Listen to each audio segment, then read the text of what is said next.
High তুলতে তুলতে lucky তার রুমের দিকে গেল। এমন সময় সে দেখল ওয়াসিম তার পথ আটকালো। তাকে আর কিছুক্ষণের জন্য অপেক্ষা করতে অনুরোধ করলো।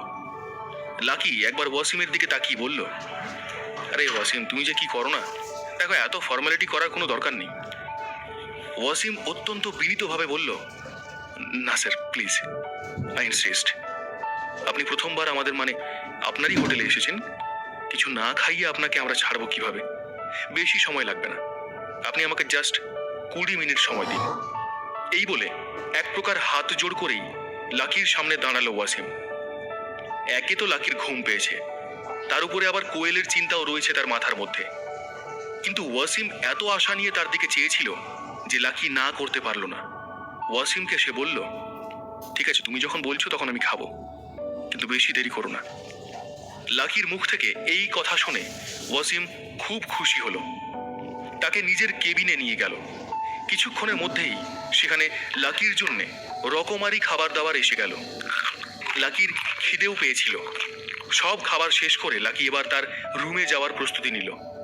ওয়াসিম ফের থামিয়ে দিয়ে বলল, স্যার, আর 5 মিনিট ওয়েট করুন প্লিজ।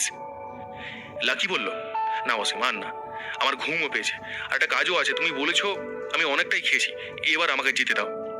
এবার আর ওয়াসিম লাকিকে কিছু বলতে পারলো না। সে নিজেই লাকিকে ছেড়ে দিল। লাকি ঘড়ির দিকে তাকিয়ে দেখল 20 মিনিটের পরিবর্তে 40 মিনিট হয়ে গিয়েছে। তার আগেও সে ওই হলে আরো আধ ঘন্টা অপেক্ষা করেছে। লাকির মনে হলো প্রশান্ত আর কোয়েলের মধ্যে যা যা হওয়ার ছিল তার সবই হয়ে গেছে এতক্ষণে, আর তাড়াহুড়ো করে খুব একটা লাভ নেই।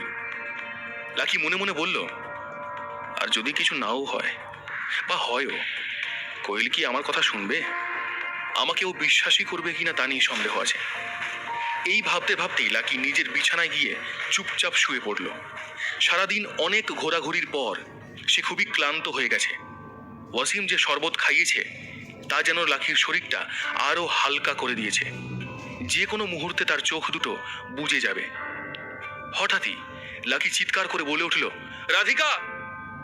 লাকি তখনও ঘুমোয়নি, তবে রাধিকার কথা তার খুব মনে পড়ছে। ওই পুকুরের কথাও তার আজ মনে পড়ছে, যেখানে চাঁদের আলো অদ্ভুত মায়াবী দৃশ্যের সৃষ্টি করছিল।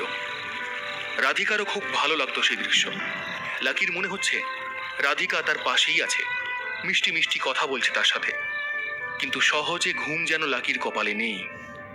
করিডোরে একটা জোরে আওয়াজ শুনতে পেল লাকি। তার মনে হলো কেউ ধাক্কা দিয়ে দরজা বন্ধ করলো। তারপরই যেন কেউ হন হন করে হেঁটে চলে গেল। তোমার মতো ফ্রডের সঙ্গে আমি আর এক মুহূর্ত থাকতে চাই না। এই বলে করিডোরে কোয়েল জোরে জোরে হাঁটছে।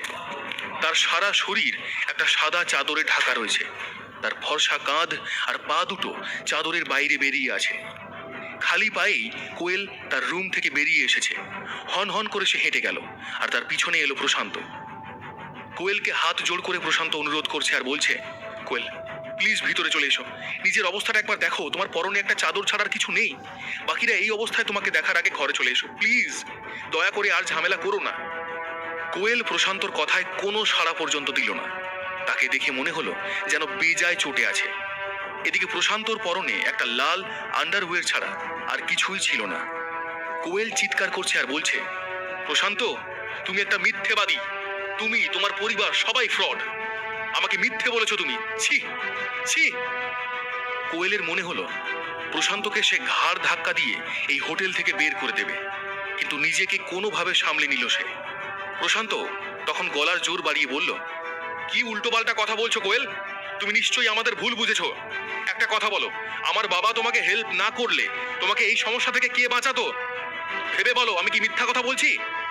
এই বলে কোয়েলের হাত ধরে তাকে রুমের ভিতরে নিয়ে যাওয়ার চেষ্টা করতে থাকে প্রশান্ত, কিন্তু কোয়েল তার হাতটা জোরে ছাড়িয়ে নেয়। করিডোরের মাঝখানে তাদের এই চেঁচামেচি শুনতে পায় লাকি। প্রশান্ত তাকে যত বোঝানোর চেষ্টা করে কোয়েল ততই রেগে যায়। চিৎকার করে সে বলতে থাকে, বেশি হিরো সাজার চেষ্টা করো না প্রশান্ত, এখন অন্তত সত্যিটা বলো, এখন অন্তত স্বীকার করো, যদিও তুমি স্বীকার করো আর নাই বা করো, তোমার সত্যি আমি জেনে গেছি। এসব শুনে প্রচন্ড ঘামতে থাকে প্রশান্ত। কোয়েল তাকে নিয়ে যেভাবে সিন ক্রিয়েট করছে তাতে খুবই অপমানিত বোধ করলো সে।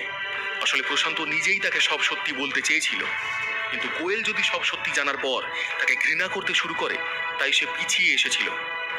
আবার সে কোয়েলকে বোঝানোর চেষ্টা করে বলল, আরে তুমি ভুলভাল কথা বলছো কেন কোয়েল?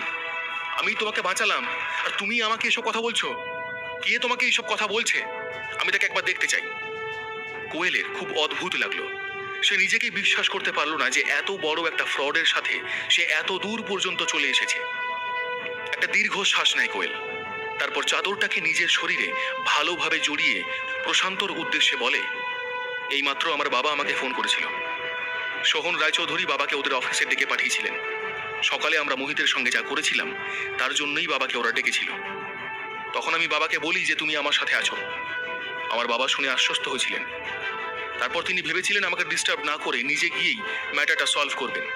আর সেই চিন্তা ভাবনা থেকেই আমার বাবা তোমাদের বাড়ি যান তোমার বাবার সাথে দেখা করতে। বাবা আঙ্কেলকে বলেছিলেন আগের বারের মতো এবারেও ব্যাপারটা একটু দেখতে। তোমার বাবা তো শুনে আকাশ থেকে পড়েছে।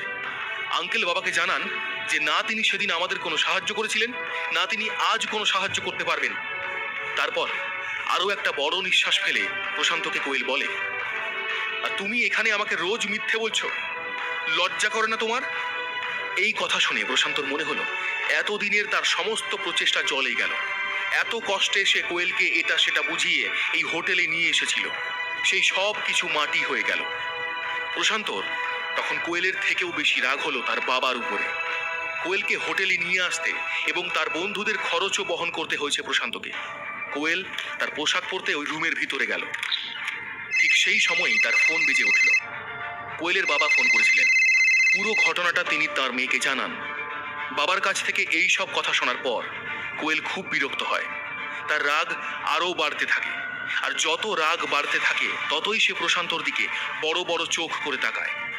ফোনটা রাখার পর কোয়েল প্রশান্তকে অনেক খারাপ কথা শোনাতে থাকে। এবারেও সেই ওই চাদর গায়ে দিয়েই আবার ঘর থেকে বেরিয়ে গেল কোয়েল। এতক্ষণে প্রশান্ত বলে উঠল, কি বললে? তোমার বাবা আমার বাবার সাথে দেখা করতে গিয়েছিলেন? প্রশ্নটা করার পর প্রশান্তর মনে হলো খুবই বোকা বোকা একটা কথা সে বলে ফেলেছে। কোয়েল পুরো ব্যাপারটাই তাকে খুলে বলেছে, কিন্তু তারপরেও প্রশান্ত বিশ্বাস করতে পারছে না যে এত কিছু কি করে ঘটে গেল। তার সমস্ত প্ল্যান ভেস্তে গেল। তার মুখোশটা যে এভাবে খুলে যাবে তার আন্দাজ সে করতে পারেনি। ভিতরে ভিতরে তার খুব অস্বস্তি হলো। একটু আগেই তারা একে অপরের কত কাছে ছিল, আর এখন কোয়েল তাকে টাচ পর্যন্ত করতে দিচ্ছে না। প্রশান্ত কোয়েলের দিকে এগিয়ে যেতে থাকলো আর বলতে লাগলো, কোয়েল আমার কথাটা একবার শোনো, ছেলে মানুষই করো না কোয়েল, মাথা ঠান্ডা করে আমার কথাটা একবার শোনো প্লিজ। এই বলে কোয়েলের হাত ধরার চেষ্টা করলো সে, কিন্তু যতবারই প্রশান্ত কোয়েলের হাত ধরতে গেল ততবারই তা ছাড়িয়ে নিল সে। তারপরে কোয়েল আঙুল তুলে প্রশান্তকে বলল, শেষবারের মতো তোমাকে বলছি, আমার কাছে আসার চেষ্টা করবে না। তোমার মতো খারাপ মানুষ আমি এই জগতে একটাও দেখিনি। আমি এখনো নিজেকে বিশ্বাস করতে পারছি না যে কি করে তোমার বলা মিথ্যেগুলো আমি বিশ্বাস করে ফেললাম। এই বলে কোয়েল জোরে জোরে কাঁদতে থাকলো। সে এক সেকেন্ডের জন্য প্রশান্তর মুখের দিকে তাকালো না। প্রশান্তর প্রতি সে যে কতটা বিরক্ত হয়েছে তার প্রতিটা প্রতিক্রিয়ায় সেটা বুঝিয়ে দিল কোয়েল। তার মনে হলো প্রশান্তকে এখানে ঠেলে ফেলে দিই, আর ঠিক সেটাই করলো কোয়েল। প্রশান্তকে পিছন থেকে জোরে একটা ধাক্কা দিল। প্রশান্ত ব্যালেন্স রাখতে না পেরে একটা সিরামিক স্ট্যাচুর সঙ্গে ধাক্কা খেল। বড় মূর্তিটা মুহূর্তের মধ্যে ভেঙে চুরমার হয়ে গেল। করিডোরে একটা ঝনঝনিয়ে শব্দ হলো। মূর্তির টুকরোগুলো করিডোরের ফ্লোরে ছড়িয়ে পড়ল, কিন্তু তাতে কোয়েলের কিচ্ছু যায় আসে না। সে তখনও চাইছে এর থেকেও বেশি ধরনের শাস্তি দিতে প্রশান্ত। ঠিক এই সময়ই একটা লম্বা লোক ছুটতে ছুটতে করিডোরে চলে আসে। চিৎকার করে তিনি বলে উঠলেন, কে ভাঙলো এই মূর্তিটা? কে ভাঙলো? হোটেলের অন্যান্য কর্মচারীরাও একটা বিকট শব্দ পেয়ে করিডোরে চলে আসে। এত লোক দেখে কোয়েল প্রশান্ত দুজনেই ঘাবড়ে গেল। কোয়েল বলল, হ্যাঁ আমরা ভুল করে এটা ভেঙে ফেলেছি। লম্বা লোকটা হলো হোটেলের ম্যানেজার ওয়াসিম। তিনি বললেন, বাহ, খুব ভালো কাজ করেছেন। এবার এই দামি মূর্তিটা যখন ভেঙেছেন তখন তার ক্ষতিপূরণটাও দিতে হবে। হোটেলে ঠিক এই রকমই একটা মূর্তি কিনে আনতে হবে। ওয়াসিমের মুখ থেকে এই কথা শোনার পর যেন কোয়েলের রাগ আরো বেড়ে গেল। কোয়েল এতটাই রেগে গেল যে তার মুখে যা এলো তাই বলে গেল। ওয়াসিমকে ধমক দিয়ে সে বলে, কি বললেন? এই একটা মূর্তির জন্য আমাকে ক্ষতিপূরণ দিতে হবে? কি আছে এই মূর্তিতে? সামান্য মাটিরই তো জিনিস একটা। আপনারা যদি এতই গরিব হন তাহলে হোটেল খুলেছেন কেন? যান না, মোড়ের মাথায় একটা চায়ের দোকান খুলে চালান। কোয়েলের সঙ্গে তর্ক করার কোনো ইচ্ছা ওয়াসিমের হলো না। তার মনে হলো মেয়েটা বড়লোক বাবার বিগড়ে যাওয়া সন্তান ছাড়া আর কিচ্ছু না। কোয়েলের কথা শুনে ওয়াসিম একবার হাসে, তারপর বলে, হ্যাঁ, আপনি যা বলেছেন একদম ঠিক বলেছেন। আমরা আপনার মতো অত ধনী নই, তবে আমরা খুব পরিশ্রম করে রোজগার করি। বাবার টাকায় শো অফ করি না। এই যে স্ট্যাচুটা আপনি ভেঙেছেন, এটা এদেশে পাবেন না, রাস্তার ধারের দোকান থেকে আনতে পারবেন না। এটা জার্মানির বিখ্যাত স্কাল্পচার আর্টিস্ট এমা হেগেন তৈরি করেছেন। এর দাম 30 লাখ টাকা। এই বলে ওয়াসিম কোয়েলের দিকে তাকালো। ওয়াসিমের কথা শুনে তো কোয়েল অবাক, সে যেন আকাশ থেকে পড়ল।